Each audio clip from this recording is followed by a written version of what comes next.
दोस्तों, आज के वीडियो में हम देखेंगे कि अपने कंप्यूटर से मदरबोर्ड पे जो रैम लगा होता है उसको कैसे बाहर निकाल सकते हैं। जैसा कि आप देख सकते हैं, मैंने ऊपर का केस खोल लिया है, इसको बाहर रख लिया है। एक साइड से केस निकालते हैं हम, और उसके बाद देखेंगे हम बहुत सारे वायर के कनेक्शंस होते हैं हार्ड ड्राइव के, सीडी ड्राइव से। तो हम पहले इन सब कनेक्शंस को लूज कर लेंगे ताकि रैम पे कोई इफेक्ट ना पड़े निकालते समय, और इसके साइड में कर लेंगे। यहाँ पे आप देख सकते हैं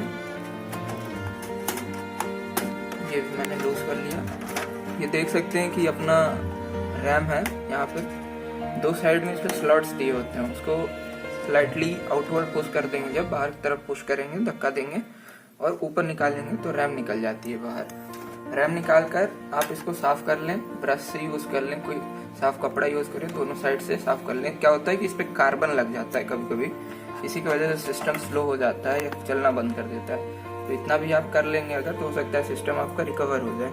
वापस साफ करने के बाद पोजीशन का ध्यान रखें, ये जो स्लॉट है उसका वहीं से मैच करता हुआ साइड में जाए, एक कॉर्नर से चालू कर कर रखें और दोनों तरफ से पुश कर दें, एक साइड से फिर दूसरे साइड से, और किट की आवाज़ के साथ ये बंद हो जाता है, लॉक हो जाता है पोजीशन में। बाकी कनेक्शंस निकालने से पहले उस कनेक्शंस को याद भी अच्छे से कर लें ताकि आपको दोबारा लगाने में कोई परेशानी ना हो। वीडियो देखने के लिए बहुत बहुत धन्यवाद।